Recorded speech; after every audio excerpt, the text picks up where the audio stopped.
মই হলেতো হুলত দিলোহেঁতেন। মই যদি মুখ্যমন্ত্ৰী হলোহেঁতেন লগে লগে তেওঁ কমেও মই 27 বাৰ মান ফাঁচি দিলোহেঁতেন। তেওঁ যিবিলাক কাম কৰি আছে 27 বাৰ মান ফাঁচি হলহেঁতেন মোৰ হাতত পৰিলে হিমন্ত বিশ্ব শৰ্মা। বিজেপি চৰকাৰখনে সমগ্ৰ দেশৰ গোটেই দেশৰ সা সম্পত্তি চব বিক্ৰী কৰি সমগ্ৰ দেশৰ ব্যৱসায় বাণিজ্য সকলোকে শেষ কৰি যিকোনো এজন ব্যৱসায়ী সোধক যে ব্যৱসায় বাণিজ্য খতম, চব মানুহৰ অৱস্থা বেয়া।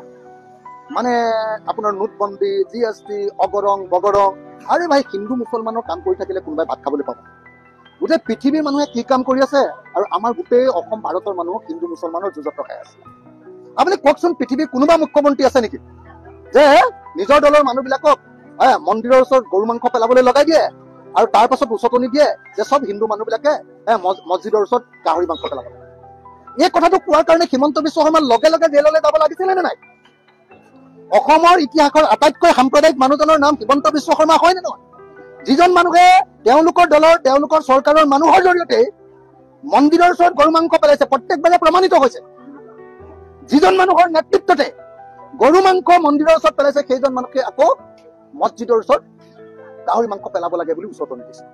এই মানুহজনক চিধা চিধি জেলত দিব লাগে। মই হলেতো হুলত দিলোহেঁতেন। মই যদি মুখ্যমন্ত্ৰী হলোহেঁতেন লগে লগে তেওঁ কমেও মই 27 বাৰ মান ফাঁচি দিলোহেঁতেন। তেওঁ যিবিলাক কাম কৰি আছে 27 বাৰ মান ফাঁচি হলহেঁতেন মোৰ হাতত পৰিলে হিমন্ত বিশ্ব শৰ্মা। আপোনালোকে দেখিছে নহয় যি কাম কৰি আছে। সেই মানুহজনক আঁতৰাবৰ কাৰণে আৰু ফেচিবাদ আৰু সামন্তবাদী যি শাসন চলাইছে, জাতি ধৰ্ম বৰ্ণৰ নামত যি লুণ্ঠন কৰিছে, হিন্দু মুছলমানৰ যি কাজিয়া লগাইছে, এইটোক নাইকিয়া কৰিবৰ কাৰণে আমি এলাইন কৰিছে।